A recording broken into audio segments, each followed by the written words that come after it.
వనపర్తి మున్సిపాలిటీకి సంబంధించి 2024-25 సంవత్సరానికి గాను అంచనా బడ్జెట్ను మున్సిపల్ కౌన్సిల్ ఏకగ్రీవంగా ఆమోదించింది. మంగళవారం వనపర్తి మున్సిపల్ కార్యాలయంలో బడ్జెట్ సమావేశం జరిగింది.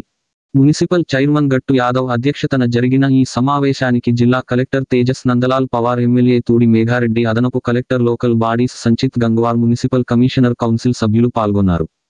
ఈ సమావేశంలో వనపర్తి మున్సిపాలిటీకి సంబంధించి 2024-25 సంవత్సరానికి గాను 28,70,00,000 అంచనా బడ్జెట్ను మున్సిపల్ కౌన్సిల్ ఏకగ్రీవంగా ఆమోదించింది. ఈ సందర్భంగా కలెక్టర్ మాట్లాడుతూ అధికారులు, ప్రజాప్రతినిధులు సమన్వయం చేసుకుని మున్సిపాలిటీ అభివృద్ధికి కృషి చేయాలన్నారు. అధికారులు సకాలంలో ట్యాక్స్లను సేకరించి ఆదాయంపై దృష్టి పెట్టాలని సూచించారు. అధికారులు బాధ్యతాయుతంగా పని చేయాలని ఆదేశించారు. మున్సిపాలిటీలో ఉన్న సమస్యలు అన్ని వేగంగా దశల వారీగా పరిష్కరించాలని ఆదేశించారు. ఎమ్మెల్యే మేఘారెడ్డి మాట్లాడుతూ మున్సిపల్లో ఉన్న సమస్యలు ఎక్కువగా ఉన్నాయని వచ్చే నెలలో చర్చించి ఒక్కొక్కటిగా సమావేశాలు పెట్టి చర్చించి పరిష్కారం దిశగా కృషి చేసుకోవడానికి అధికారులు, ప్రజాప్రతినిధులు సహకరించాలన్నారు. రోడ్ల విస్తరణ పనులు కొనసాగించి వనపర్తిని అభివృద్ధి చేసేందుకు కృషి చేస్తున్నట్లు తెలిపారు. స్వీపింగ్ మెషిన్ కొనుగోలు, రిపేర్ అంశంలో తగు చర్యలు తీసుకోవాలని కమిషనర్కు సూచించారు. చేసి దానికి సంబంధించిన డాక్యుమెంట్స్ పరిశీలించి ఏది ఉన్న వాస్తవం ప్రజల సమక్షంలో, అందరి సమక్షంలో తీసుకురావాలని వారికి తెలియజేస్తున్నాం. అదనంగా ఇంకా సమస్య ఇప్పుడు కొన్ని రోజుల క్రితమే మనం అఫ్కోర్స్ ప్రజాపాలన ప్రోగ్రామ్ కింద వేరే అప్లికేషన్స్ తీసుకున్నాం. అందరు సహకరించిండు. అప్లికేషన్ తీసుకున్నాం, దాన్ని డిజిటైజ్ కూడా చేసుకున్నాం. దాని గురించి కూడా ప్రత్యేకంగా ప్రభుత్వానికి కూడా మనం ఈ తరఫున ధన్యవాదాలు తెలియజేస్తాం. అదేవిధంగా మీకు కూడా మీరు సహకరించారు కాబట్టి అందరూ కూడా ప్రజాపాలన ప్రోగ్రామ్ రిలేటెడ్ ధన్యవాదాలు తెలియజేయాలని అనుకుంటున్నాం. అయిందా కాలేదు, జనరల్ గా మనం భూమి కొన్నప్పుడు టైటిల్ లిస్ట్ ప్రత్యేకంగా చూస్తాం. ఆ టైటిల్ ఉందా లేదా, ఆ లేఅవుట్ అప్రూవ్డా కాదని చెక్ చేయకుండా గతంలో ఏదో ఎక్కడో చోట అధికారం లేని వాళ్ళ సంతకాలు ఉంటాయి. దాన్ని కొన్నిసారి గ్రామ పంచాయతీ లేఅవుట్ ఉంటారు, కొన్నిసారి కచ్చా లేఅవుట్ ఉంటారు, కొన్నిసారి ఇల్లీగల్ లేఅవుట్ ఉంటారు. ఈ అన్ని పదాలు నడవవు, వర్తించవు. ఏ లేఅవుట్ ఉన్నా దానికి DTCP ఆధారంలో కావచ్చు 105 GO ప్రకారం, కొత్త చట్టం తెలంగాణ మున్సిపాలిటీస్ యాక్ట్ ప్రకారం 105 GO ప్రకారం layout approval committee draft body is answerable to the people of this municipality. అందరూ అది ఎవరు మర్చిపోతుంది. ప్రత్యేకంగా కొన్ని కంప్లైంట్స్ ఇక్కడ మాట్లాడడం జరిగింది. ఎంప్లాయీస్ ప్రత్యేకంగా నేను సోవచ్చు హోదాల మీద ఉన్నాను, నేను ఎవరికి చెప్పాల్సిన అవసరం లేదు, నేను ఎవరికి జవాబు ఇవ్వాల్సిన అవసరం లేదంటే నేను మీకు అట్లాంటి యాటిట్యూడ్, అట్లాంటి అప్రోచ్ ఇక్కడ నడవదు. దయచేసి మీరు గమనించాలి. కొన్ని విషయాల్లో గతంలో ఉన్న కొంతమంది ఆల్రెడీ ఎవరి మీద యాక్షన్ తీసుకున్నారు, వారికి ఆల్రెడీ ఐడియా ఉంది. కొంతమంది మీద స్ట్రిక్టెస్ట్ యాక్షన్స్ కూడా తీసుకోవడం జరిగింది. And they will not be spared if they are not working for the people. Draft layout committee ఎందుకు ఉంటుంది అంటే, ఒక భూమిని, అగ్రికల్చర్ భూమిని ఒక నాన్ అగ్రికల్చర్ రూపంలో మార్చేసి లేఅవుట్ చేయాలంటే ఆ కమిటీ అప్రూవల్ తీసుకోవాలి. ఆ కమిటీ దాంట్లో అడిషనల్ కలెక్టర్ ఉంటారు, నేను ఉంటాను, ఒక 5 మెంబర్స్ ఇంజనీర్స్ ఉంటారు, మున్సిపల్ ఉంటే మున్సిపల్ సిబ్బంది, గ్రామ పంచాయతీ ఉంటే గ్రామ పంచాయతీ సిబ్బంది వాళ్ళు ఉంటారు. వాళ్ళ ద్వారా అప్రూవల్ అయిన తర్వాత లేఅవుట్ డెవలప్ చేయడానికి పర్మిషన్ వస్తుంది. అది చేసిన తర్వాతనే ఆ డెవలప్మెంట్ చేయాలి. అది మొదటి అంశం. అది చేసిన తర్వాత లేఅవుట్ డెవలప్మెంట్ రూల్స్ ఉంటాయి. కొన్ని రోడ్స్, కొన్ని లైట్స్, కొన్ని 10% ఓపెన్ ల్యాండ్ కావచ్చు, మిగతా విషయాలు, ప్లాట్ సైజ్ ఎంత ఉండాలి, అన్ని వివరాలుగా దాంట్లో ఉంటాయి. ఫైనల్ ఇది పూర్తి చేసిన తర్వాత ఫైనల్ రిలీజ్ లేఅవుట్ కూడా మా వరకే వస్తుంది. అక్కడ డ్రాఫ్ట్ లేఅవుట్ అప్రూవల్ కానీ ఫైనల్ లేఅవుట్ అప్రూవల్ అయిన లేఅవుట్స్ లో ప్రత్యేకంగా మీ ద్వారా అందరికీ మీడియా మిత్రులు కూడా ఉన్నారు, మీ ద్వారా కూడా నేను ప్రజలకి కూడా ఇది తెలియజేయాలని కోరుతున్నాను. ఎందుకంటే నేను కూడా ఒక ప్లాట్ కొనాలంటే ఒక 5-10 lakhs పెట్టాలంటే చాలా కష్టపడి ప్రతి ఒక్కరు सब लोग मिडिल क्लास नहीं तो लोअर इनकम क्लास रहते हैं, बड़े लोगों को थोड़ा बाकी रहते हैं. కష్టపడి వచ్చిన డబ్బు మోసపోవద్దు అని నా కోరిక. కొన్ని లేఅవుట్స్ దీంట్లో ప్రత్యేకంగా అంశాలు వస్తున్నాయి. ఇదే లేఅవుట్ కమిటీకి రివ్యూ పవర్స్ ఉన్నాయి. మీరు ప్రత్యేకంగా ఏదైతే చెప్తున్నారో ఆ లేఅవుట్ మనం ప్రత్యేకంగా ఒకవేళ రిజిస్ట్రేషన్ నడుస్తున్నాయంటే నడవద్దు అని నేను నడవట్లేదు నేను అనుకుంటున్నా. ఒకవేళ నడుస్తున్నాయంటే వెంటనే రిజిస్ట్రేషన్ ఆపడం జరుగుతుంది. ఒకవేళ దాంట్లో తప్పులు ఉంటే అది సరి చేసుకోవడానికి వాళ్ళు నోటీస్ ఇచ్చి చట్టపరంగా చర్యలు తీసుకుంటారు. ఒకవేళ సరి ఉన్నాయంటే అది కూడా ప్రకటన ఇచ్చి లేఅవుట్ కరెక్టా కాదా అని అందరికీ తెలియజేస్తాను. ఈ విషయంలో మళ్ళీ ఒకసారి నేను I request additional collector, he's the nodal person, వారు వచ్చి తెలుసు 73rd 74th కాంగ్రెస్ మనం పరిష్కారం చేసుకోవడానికి లోకల్ బాడీస్ని ఏర్పాటైంది. దాంట్లో క్రితం మున్సిపాలిటీస్ యాక్ట్ కావచ్చు ఇస్తాం. నేను చూసిన దాంట్లో అంత ఇన్ఫార్మ్గా ప్రొసీజర్స్, తర్వాత ఏ విధంగా ఒక సమావేశం నడవాలి అంత చాలా ఇన్ఫార్మ్ సభ్యులు ఉన్నారు. కాబట్టి నేను మనస్ఫూర్తిగా అందరి సభ్యులకి ధన్యవాదాలు తెలియదు. ఒకటి. రెండోది, ఒక డెమోక్రటిక్ సెటప్లో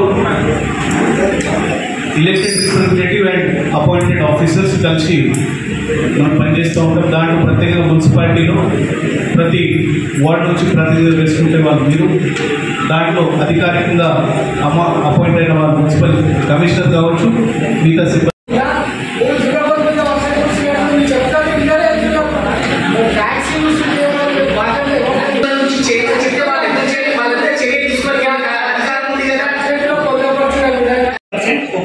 ₹1,73,99,000 టార్గెట్ ఎక్స్పెండిచర్ వచ్చి ₹12,64,49,000 అంచనా వేయడం జరిగింది 2024-25 సంవత్సరం.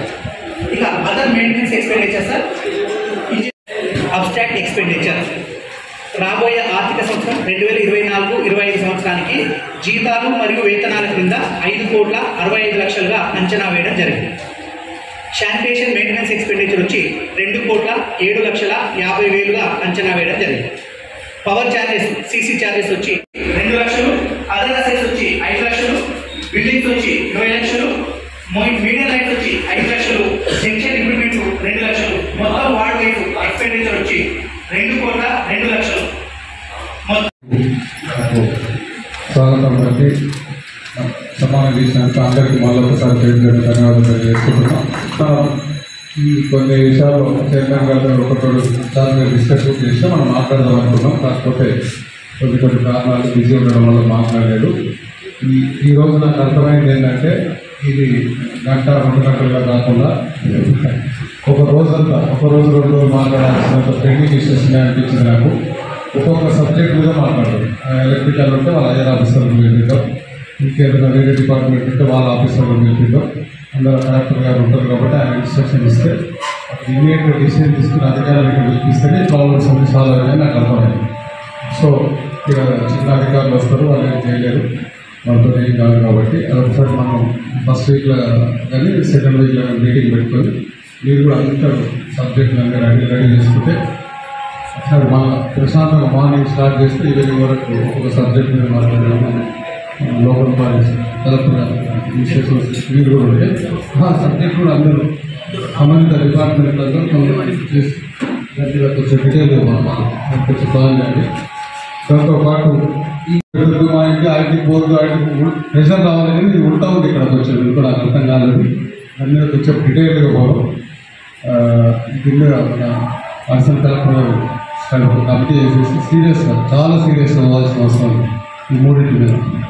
సో ఎవరైతే పబ్లిక్ ఎలక్టెడ్ ఎన్నికైనారో వాళ్ళు డిమాండ్ చేస్తున్నారు, అధికారులు ఎందుకు చేయట్లేదు అనేది నాకు నిజంగా అర్థమైంది. జనరల్గా వాళ్ళు పోతే ప్రెజర్ పెడితే వాళ్ళు కొంచెం ఫోన్స్ చేసి ఇట్లా మామూలు ఇబ్బంది పెట్టేది అనేది పొలిటికల్ సిస్టమ్. సో ఇక్కడ కొంచెం ఉల్టా ఉంది. సో అధికారులందరూ కొంచెం మీరు అర్జెంట్ జనరల్ బాడీ అయితేనే రేపు పొద్దున మీటింగ్ పెట్టుకొని మిమ్మల్ని మీరు ఆత్మ పరిశీలన చేసుకోవాలి. అన్ని విషయాల్లో కూడా నీ పేరు వస్తుంది, నీరే చేయట్లేదు అనే దాని మీద వస్తుంది. ఇంజనీరింగ్ సెక్షన్ కానీ, ఇంకేదైనా సెక్షన్ కానీ, శానిటైజేషన్ సెక్షన్ కానీ, ఏదైనా కూడా మీకు ఆ సిస్టమ్కు ఎన్నుకోబడిన వాళ్ళకి కమ్యూనికేషన్ గ్యాప్ ఉందని నాకు అనిపిస్తుంది. మీరు అర్జెంట్గా కొంచెం సెట్ చేసేస్తే మంచిది ఇమ్మీడియట్గా, లేకపోతే మనం కొంచెం సీరియస్ యాక్షన్ తీసుకురాల్సిన పరిస్థితి వస్తుంది. మున్సిపల్ కౌన్సిల్ అంటే ఎన్నుకోబడిన మన కౌన్సిలర్లందరూ కానీ, చైర్మన్ గారు కానీ వాళ్ళ అండర్లో పనిచేసే అధికారులు వాళ్ళు మనం ఏదైతే తీర్మానం చేస్తామో మన కౌన్సిల్లో మనం పాస్ చేస్తామో అదే వాళ్ళు ఇంప్లిమెంట్ చేయాలి.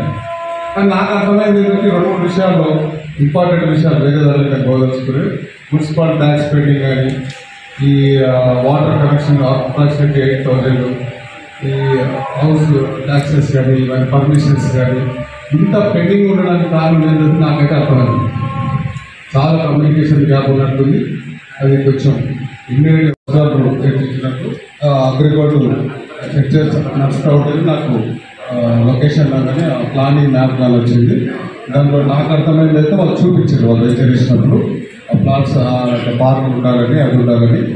గ్రామ పంచాయతీ ఇచ్చినా మున్సిపాలిటీ ఇచ్చినా ఎవరు ఇచ్చినా అది దాని ప్రకారమే పోవాలి. వాళ్ళు 30% దానికి గ్రామ పంచాయతీ చేయాలి, అదర్వైజ్ మున్సిపాలిటీ మొదటి మున్సిపాలిటీ చేయాలి. అది చేయలే కాబట్టి మనం అందరం నాకు తెలిసి మీరందరూ తీర్మానం చేయండి. ఈరోజు మీటింగ్లో మినిట్స్ రాయండి, లేకపోతే ఇంకో రోజు మినిట్స్ రాసి కలెక్టర్ గారికి పంపండి. ఆయన సీరియస్ యాక్షన్ తీసుకుంటారు. దాన్ని మున్సిపాలిటీ తీర్మానం చేసి పంపండి ఆ ఇష్యూ మీద సపరేట్గా.